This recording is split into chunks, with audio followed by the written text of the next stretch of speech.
Hey Slayers, Casey here. Also, not Anthony. This week's beta patch brings 2 major changes to how scoring works in the...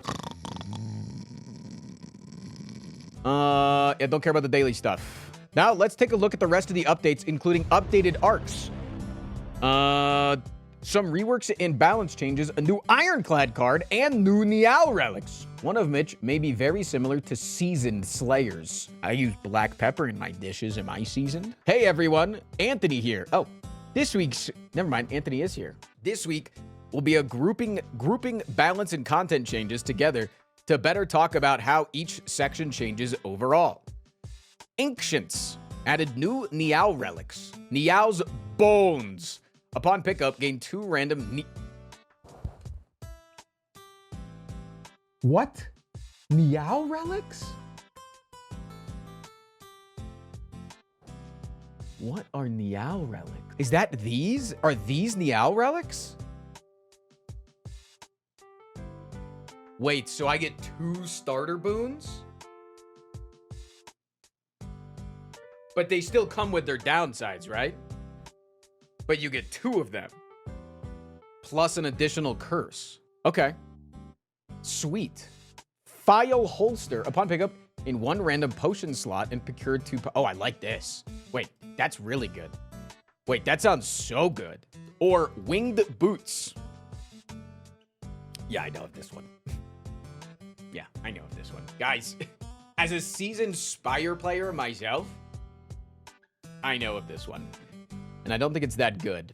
Ironclad. Added new Ironclad card. Not yet! Okay, hello. That's why everybody in chat was just coming in and typing all caps not yet earlier today.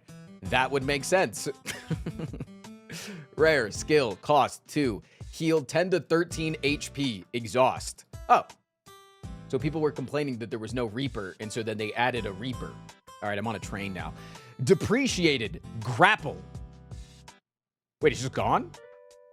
Like, it's just, they just killed it? Changed Colossus card. Rarity decreased from rare to uncommon. Oh, that would make sense, because this was uncommon.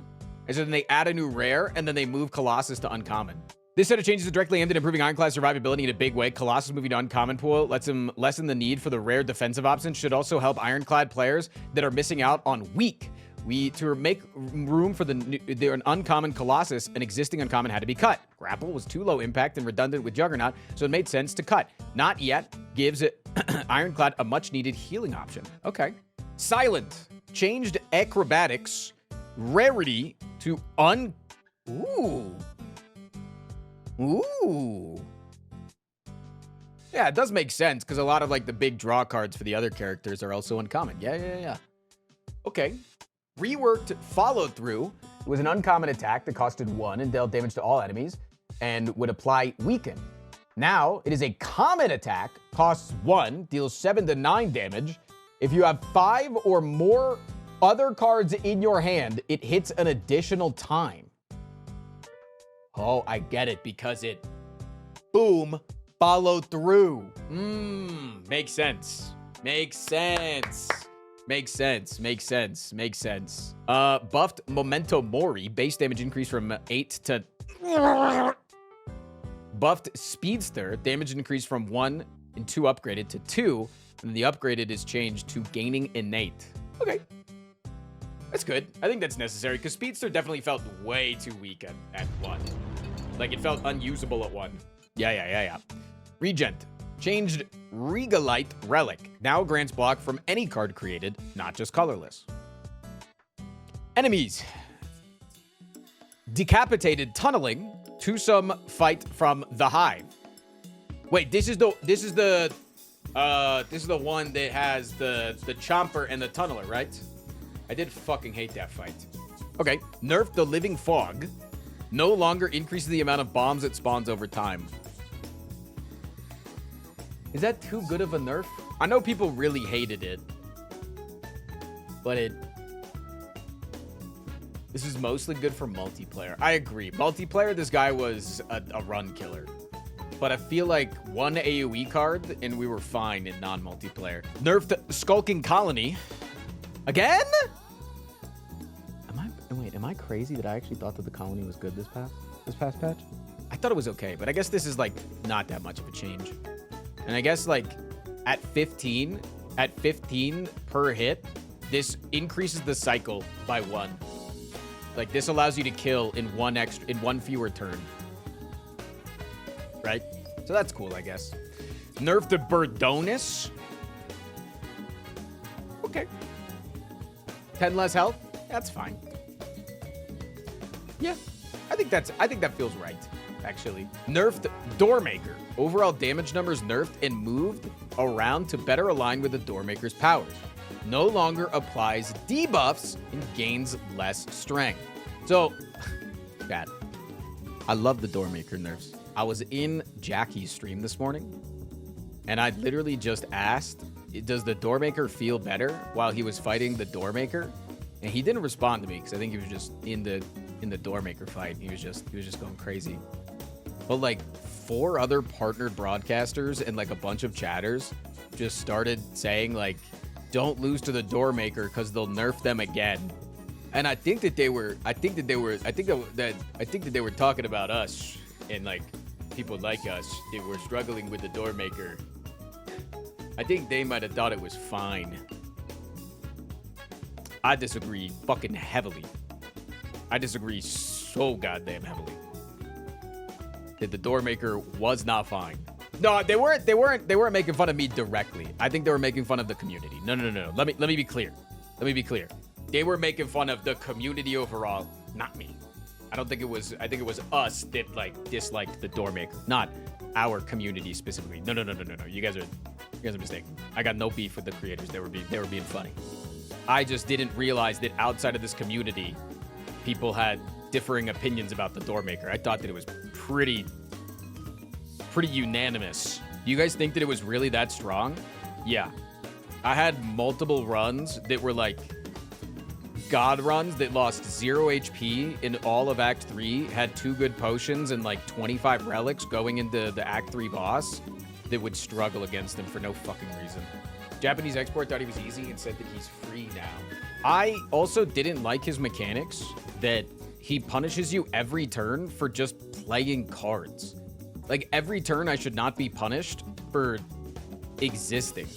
Yeah, no, I do think that Jason exaggerates a lot in what he says. I mean, Xtella, thank you for the 6 months. I got no hate towards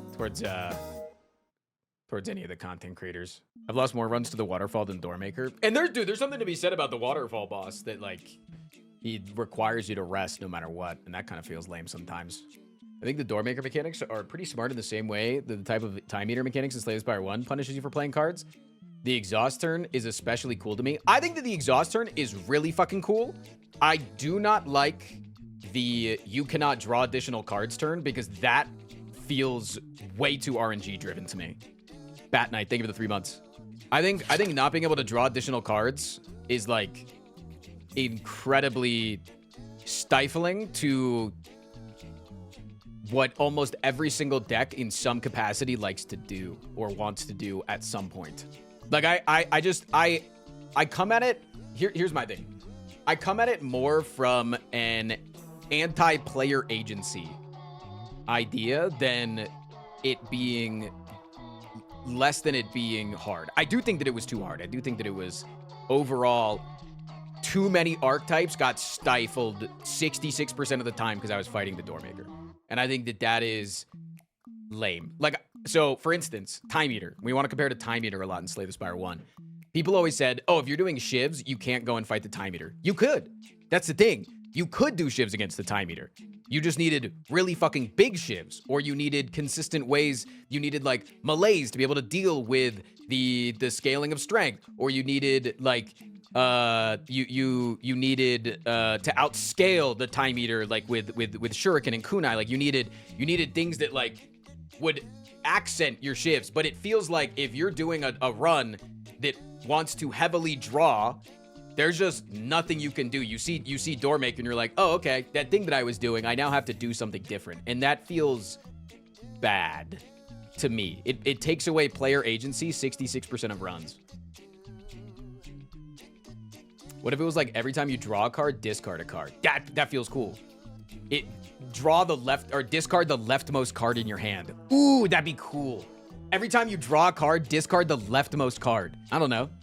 But then it would be really good for, obviously, like, silent and shit like that. I think there's, like, mechanics like that to explore. I think that the energy downturn is, like, kind of okay. But sometimes it still feels very similar to the turn before it, where, like, I'm just playing whatever's in my hand and I'm not able to do anything else. And then I hope that on the turn that I'm exhausting, I don't draw the one thing that I have to play multiple times in a fight in order to be able to win. It just, I don't know. To me, I am struggling from the fun part of it. It doesn't feel like the characters have a lot of things that they can do in order to be able to like find agency in whatever they're trying to do. Like sometimes I have a deck that I'm like, I walk in and I'm like, I counter the Doormaker. And then other times I'm like, I'm doing this crazy fucking combo. It's really cool. And everybody's getting their shit fucking rocked. But there's no way for me to adapt that playstyle in a way that feels like it could still beat the Doormaker without completely bricking the playstyle that I'm trying to do, which didn't feel like happened a lot in Slay the Spire 1. Felt like Slay the Spire 1, you could take the playstyle, you could take like, I want to do poison, I want to do shivs, I'm doing discard, I'm doing this, I'm doing that, and you could adapt it to beating the character that would punish you for spamming cards. It feels like they made the new Doormaker to specifically shit on the silent. No, they made Hunter Killer for that. Mouse Estrogen, thank you for the 7.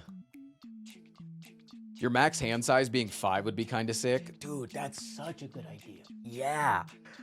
Because you have to squeeze through the door. Get it? It's a skinny door. Wait, that's so cool.